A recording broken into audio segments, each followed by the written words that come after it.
think about holidays, like Christmas, for example, there is a passage that immediately comes to mind to preach on at Christmas. Luke chapter 2. Yeah, okay, we know that, When it comes to Mother's Day, there is another passage that almost immediately comes to mind. I've preached on it before, and that is Proverbs 31.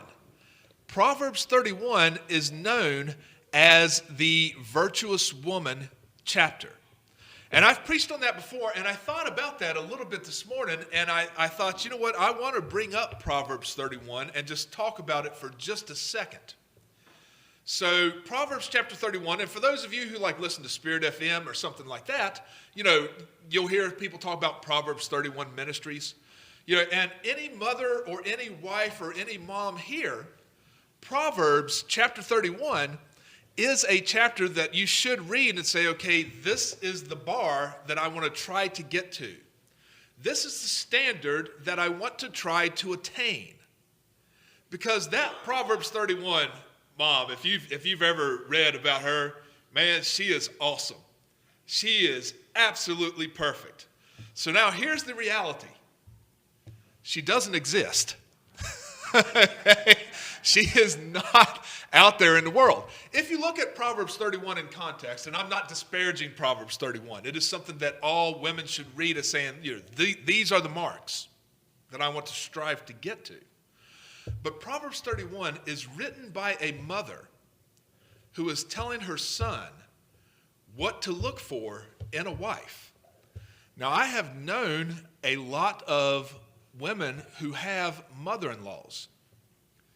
And I can tell you, it is difficult to meet the standard that a mother-in-law sets for her son. So if you look at it, you're like, I'm not good enough for her. Well, join the club, because pretty much every wife out there has not been good enough for the mother-in-law, at least not to start. Okay? My wife was not good enough for the mother-in-law to start.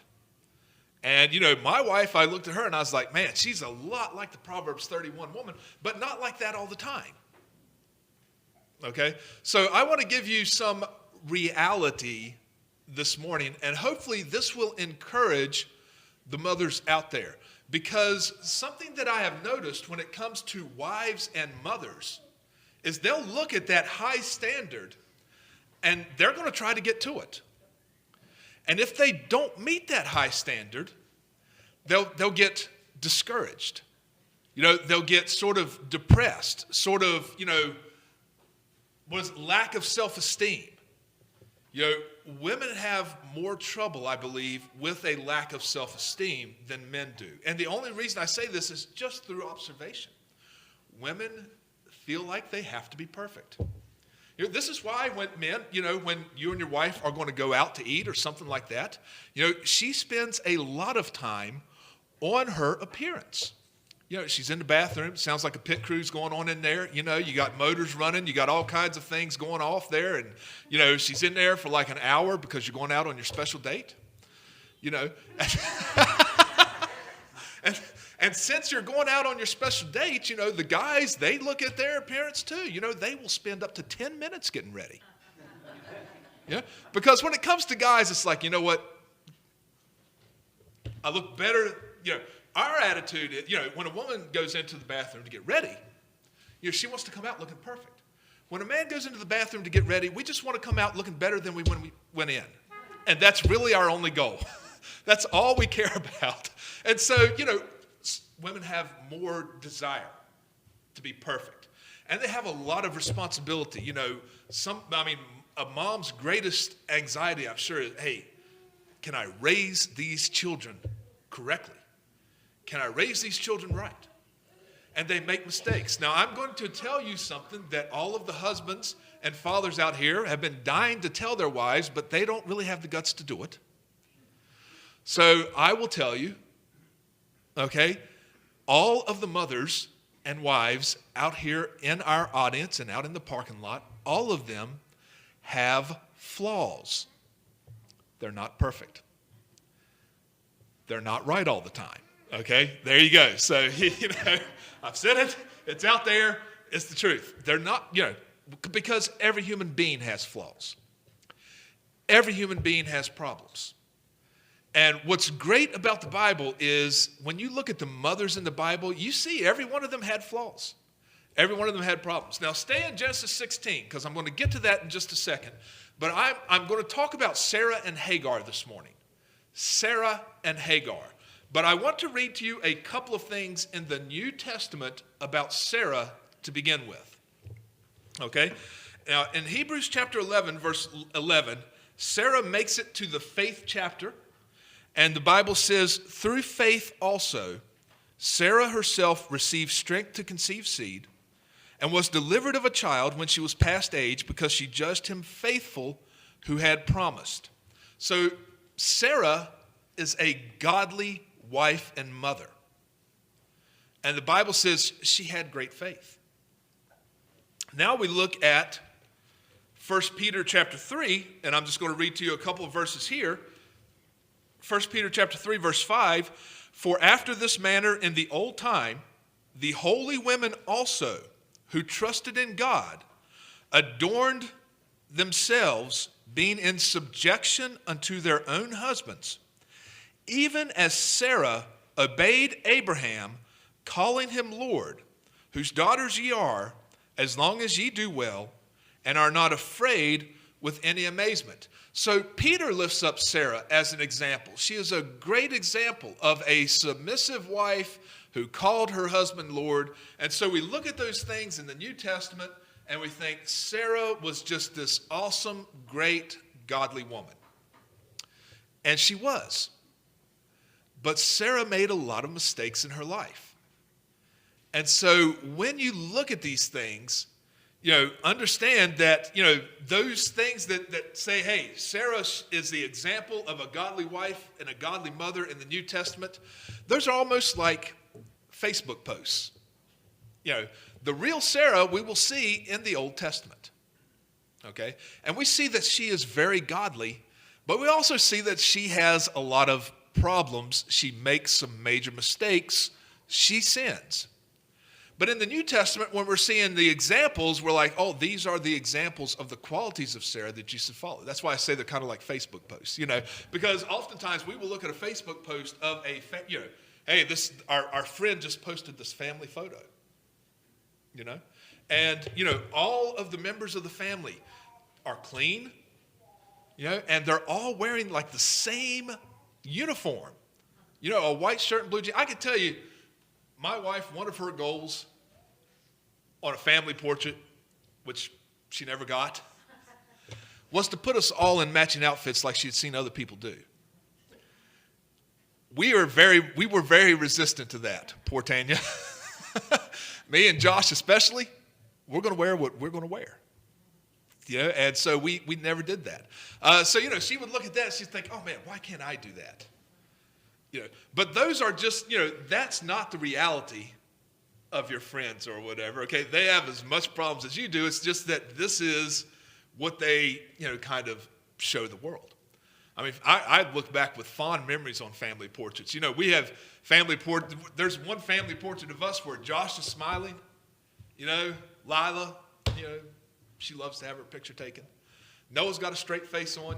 I've talked about this before. He was about 5. And he had both hands on his shirt, pulled straight down. So the story behind that photo, because it looks fairly normal, until you realize that's about the 8th or 10th time she tried that picture. Because every time she went to snap, Noah would lift up his shirt and show his belly.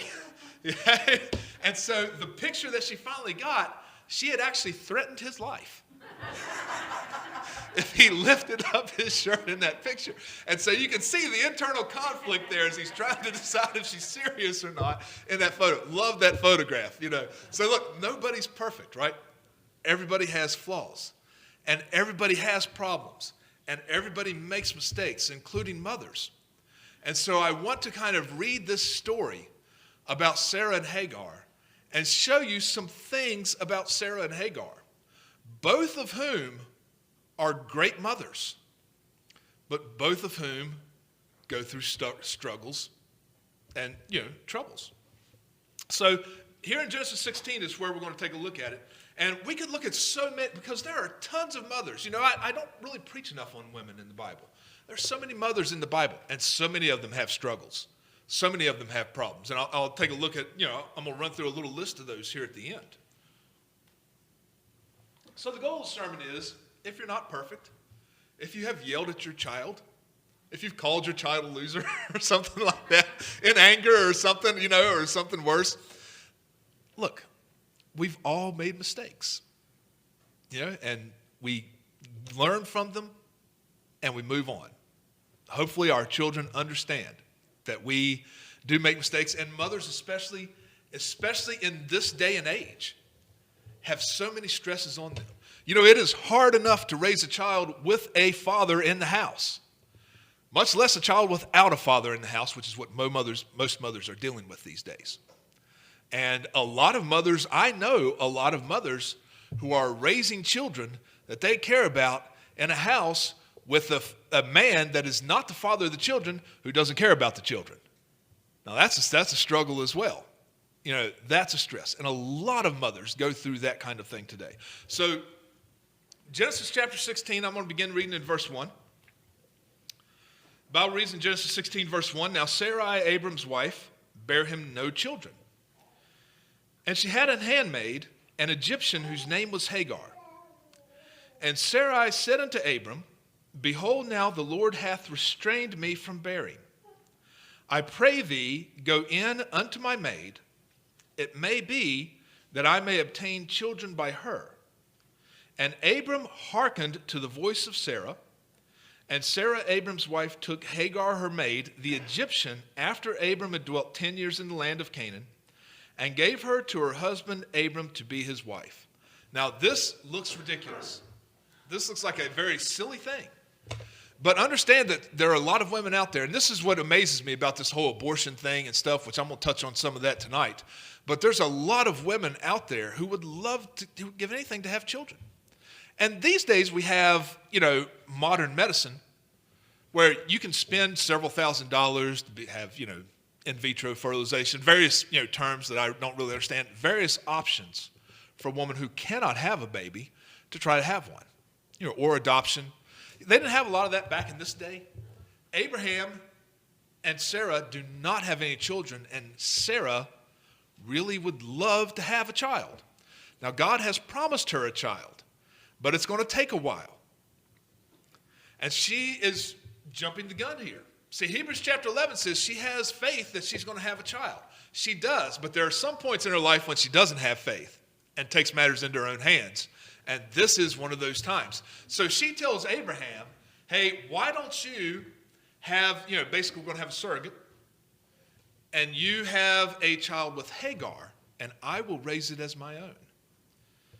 And Abraham, like most men, says, okay, even though it's a dumb plan. But, he's just going to let Sarah do whatever she wants. By the way, all of us husbands do that. We can all relate. She's got a dumb idea or a dumb plan, and we're like, okay, if that's what you want to do, we'll do it. Because you're not going to tell her it's a dumb plan. Okay? Clearly, this is a dumb plan. And Abraham could, approach this in a diplomatic way. Why don't we wait a little bit or something like that? But instead, he says, okay, if this is what you want. She's probably desperate to have a child. She's probably depressed because she doesn't have a child. Abraham would like for her to be happy. Okay, so we'll give this a shot. It's a dumb idea. So we see here then in verse 5, and Sarah said unto Abraham, verse 4, and he went in unto Hagar, in verse 4, and she conceived, and when she saw that she had conceived, her mistress was despised in her eyes. So Hagar gets pregnant, and guess what? She looks down on Sarah because she can't get pregnant. And so Sarah sees this. Now notice verse 5, because this is, very typical. This is something that we see. Verse 5, there's nothing new under the sun, by the way. And Sarah said unto Abraham, my wrong be upon thee. Basically, to put it in 2022 words, look what you made me do. Okay? That's what she said. My wrong be upon thee. I have given my maid into thy bosom, and when she saw that she had conceived, I was despised in her eyes, the Lord's judge between me and thee. Sarah's basically saying, why did you allow me to do this? I mean, Abraham's in a no-win situation. And look, every husband here can identify with being in a no-win situation with your wife. This answer's not going to work. That answer's not going to work. It might be best just to not say anything, sometimes, which is why sometimes we get very quiet. But, she's like, hey, this was a bad idea, and it's really your fault because you allowed me to do it. And she is right, because Abraham should have said, that's not going to work. It's never worked. It's not going to work now. But she says, hey, look, it is your fault. So Sarah made a mistake. After the mistake is done, she realizes this is not all it's cracked up to be. She did not really anticipate Hagar suddenly thinking, I'm better than you because I can have children and you can't. You see, so she didn't really count on that. So now she tells Abraham, look, the Lord judge between me and thee. Now, Hagar is in the employ of Sarah. She is Sarah's employee. So in verse 6, but Abram said unto Sarah, behold, thy maid is in thy hand. Do to her as it pleaseth thee. And when Sarai dealt hardly with her, she fled from her face. So she sort of mistreats her employee. We don't know what she did, but she dealt harshly with her because Hagar, thinks she's a little bit too big for her britches or something in Sarah's eyes.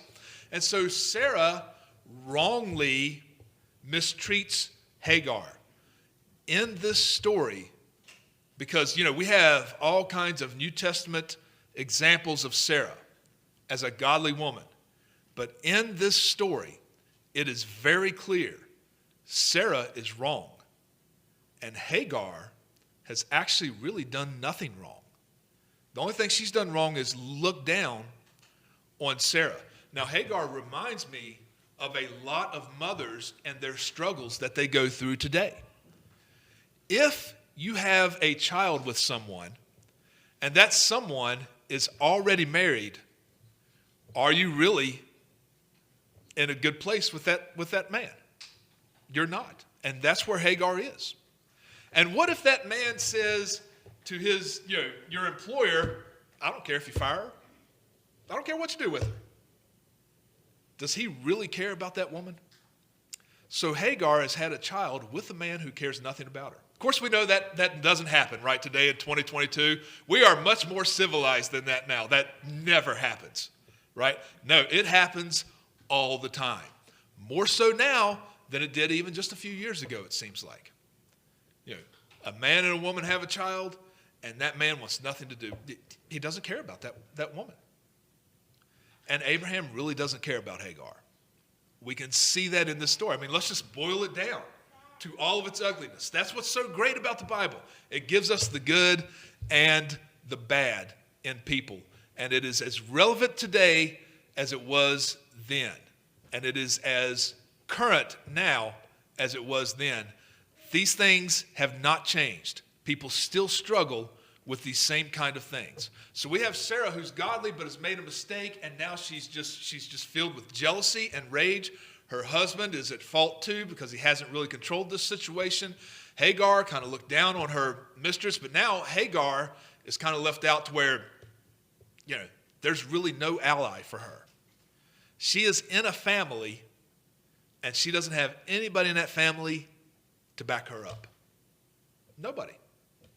So we see here in verse 6, so when Sarah dealt hardly with her, she fled from her face. So Hagar runs away when Sarah deals with her hardly. Verse 7 now, and the angel of the Lord found her, being Hagar, by a fountain of water in the wilderness, by the fountain in the way to Shur. And he said, Hagar, Sarah's maid, whence camest thou, and whither wilt thou go? And she said, I flee from the face of my mistress Sarah. And the angel of the Lord said unto her, return to thy mistress, and submit thyself under her hands. And the angel of the Lord said unto her, I will multiply thy seed exceedingly, that it shall not be numbered for multitude. And the angel of the Lord said unto her, Behold, thou art with child, and shalt bear a son, and shalt call his name Ishmael, because the Lord hath heard thy affliction. And he will be a wild man, his hand will be against every man, and every man's hand against him, and he shall dwell in the presence of all his brethren. And she called the name of the Lord that spake unto her, Thou God seest me. For she said, Have I also here looked after him that seeth me? Wherefore the well was called Beer-lahai-roi. Behold, it is between Kadesh and Bered. And Hagar bare Abram a son, and Abram called his son's name, which Hagar bare, Ishmael. And Abram was 86 years old when Hagar bare Ishmael to Abram. So in this story, Sarah treats Hagar harshly, and it is a miserable place to be. So Hagar runs away. She is pregnant. God tells Hagar, go back and submit to Sarah. Hagar is in a very difficult spot, because this place over here is very miserable for her. So why doesn't she just run away? But this place over here that's miserable is going to be a place where she can successfully raise her son. And that's why she goes back. She goes back and she deals with a difficult situation for the sake of her child. Because she is going to have a miserable time. You think she's going to go back and Sarah's going to say, hey, welcome back? No. Sarah is going to treat her harshly. Sarah doesn't like Hagar. If someone has spent intimate time with your husband, is that someone you want to see every day? No. Even if it was your fault, that's not someone you want to see every day. So Hagar has to go into a miserable situation for the sake of her child. Does that ever happen today? All the time with mothers. They have to work 2 jobs or 3 jobs or something like that to make sure, they have to do all kinds of sacrifices.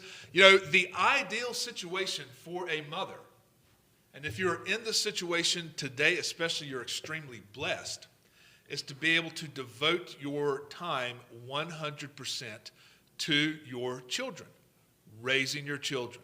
That's the ideal situation. But Hagar is a working single mom because she is Sarah's maid. Do you think Sarah's going to tell her, oh, since you have this baby, let me give you 6 months maternity leave? No, Sarah is going to give her the hardest, most unpleasant jobs because she doesn't like her. And Hagar must put up with this for the sake of her son Ishmael. And so she must do a lot. And look, a lot of mothers today have to go through a lot that is really not of their own making. And they do sacrifice a lot. And they go through a lot for the sake of their children. I have always said, and will continue to say, even in this day and age in 2022, the overwhelming majority of single mothers are not that by choice. They would like to have a husband. They would like to have a father to their children. They thought they did when that, guy seduced them into doing things and then run off. Because I've known a lot of women who were like that. They thought, I have found the one.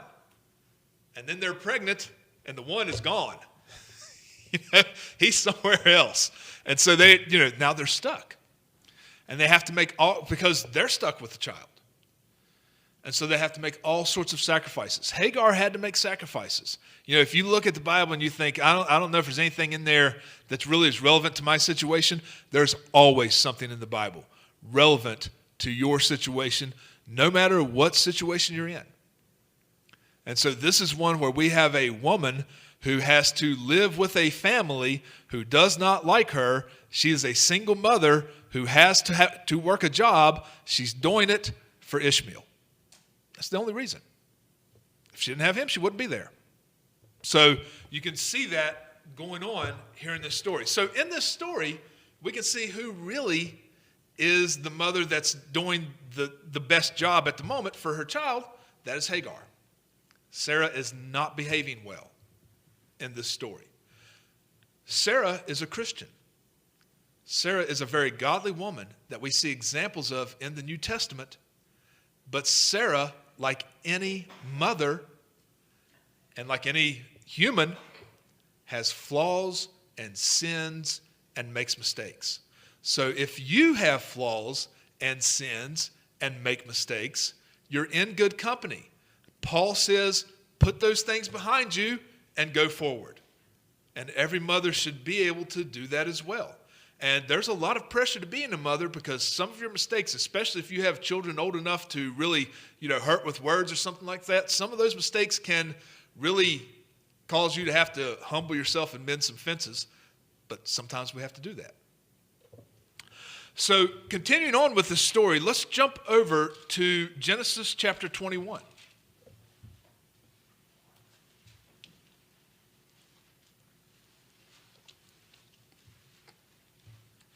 In Genesis chapter 1, I'm going to read verses 1 through 8. This is 14 years after Ishmael is born. So Ishmael has had the opportunity to have a great mentor in his life. That is Abraham, his father. Okay, so I have no doubt that Ishmael is going to grow up to be a great guy. And sometimes people don't understand this about the Bible because they believe the Muslim garbage that says, I'm talking about Ishmael being the father of Muslims. Ishmael is not the father of Muslims. Okay? Ishmael was just a good guy who's the father of the Ishmaelites. The Bible has nothing bad to say about it. And when he dies, the Bible says he was gathered to his people, which is what the Bible says about Christians in the Old Testament.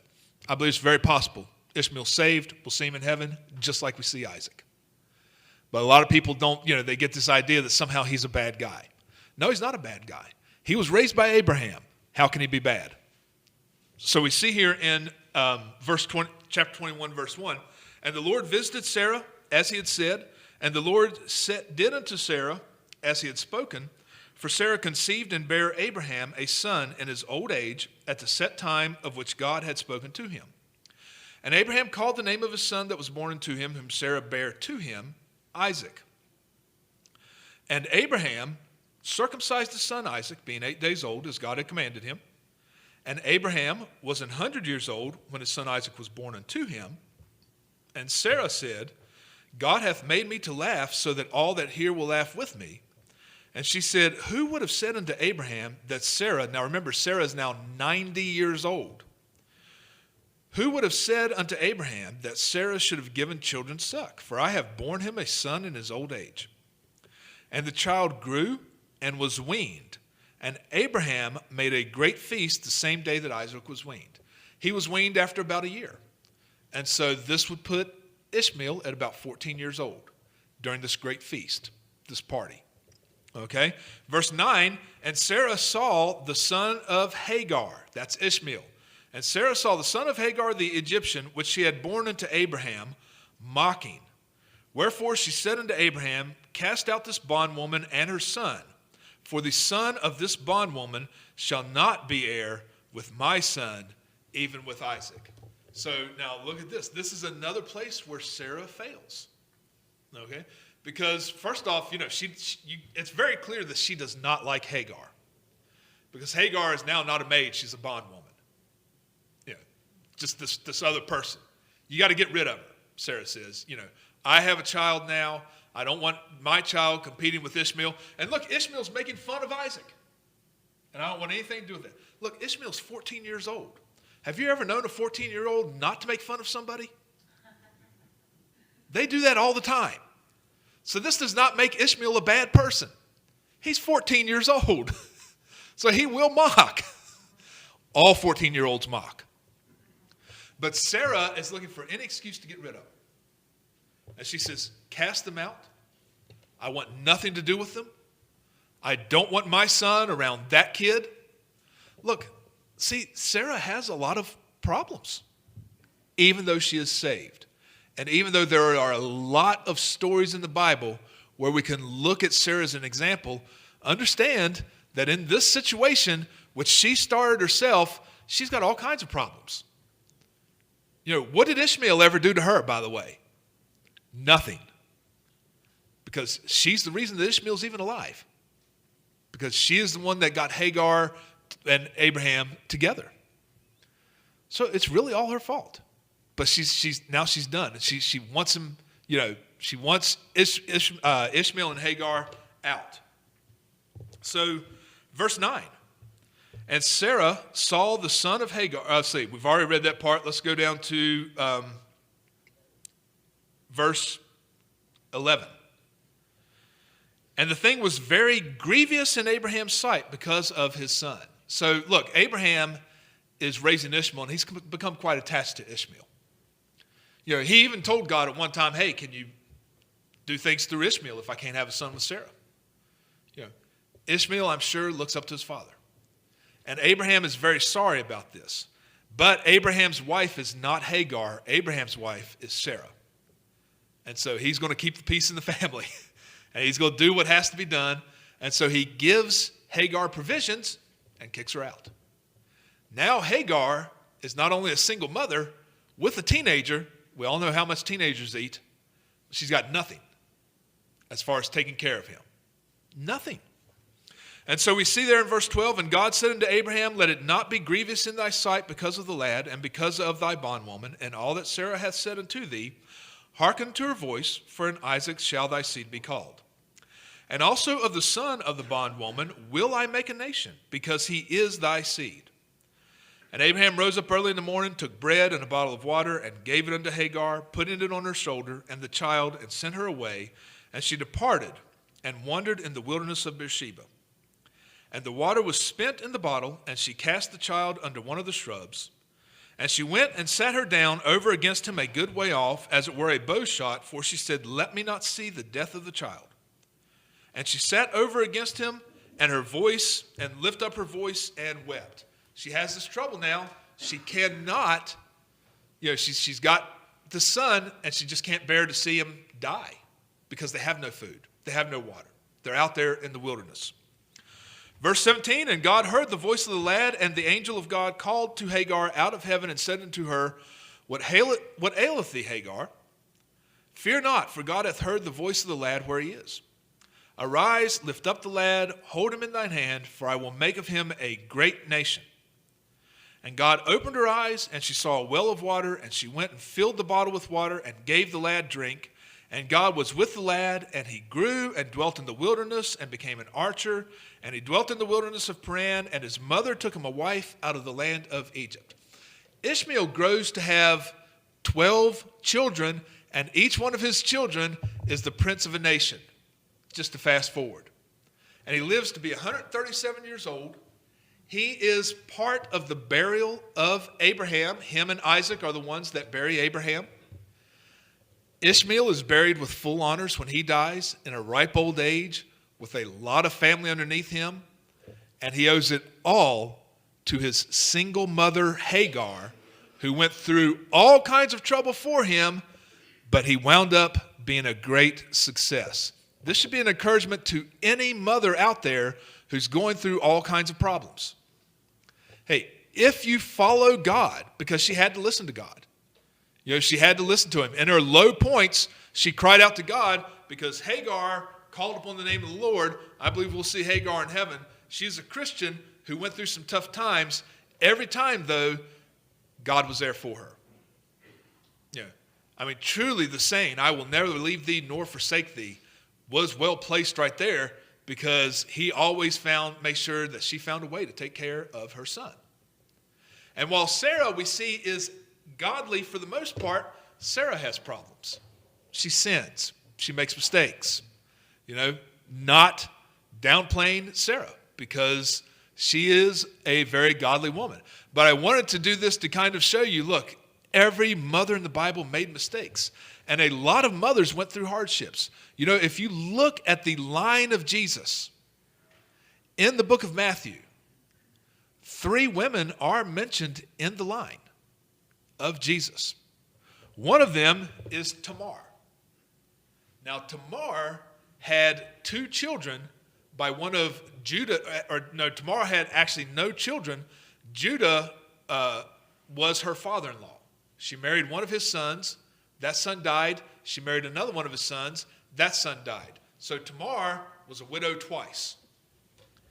And then she wound up having children by Judah because she was kind of an outcast. Nobody wants to marry a woman who has two husbands die. Okay? So nobody wanted to do this.